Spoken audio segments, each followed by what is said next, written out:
एडशी तालुका धाराशिव जिल्हा धाराशिव येथे बौद्ध समाजाच्या संकेत कदम या तरुणावरती हल्ला झाला होता। त्याच्या घरात घुसून त्याला मारहाण करण्यात आली होती।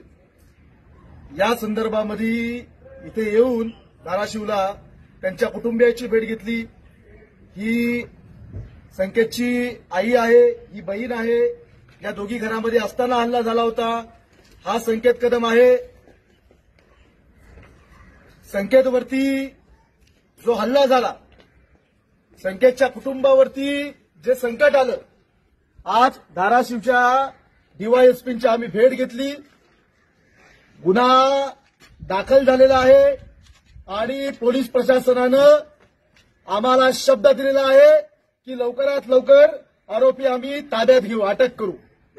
या माध्यमातून धाराशिव पोलीस प्रशासनाला आमचं सांगणं आहे की तुम्ही आरोपी जर लवकरात लवकर अटक केला नाही तर मात्र मग आम्ही रस्त्यावरती उतरल्याशिवाय शांत बसणार नाही आणि या कुटुंबाला न्याय दिल्याशिवाय आम्ही शांत बसणार नाहीये।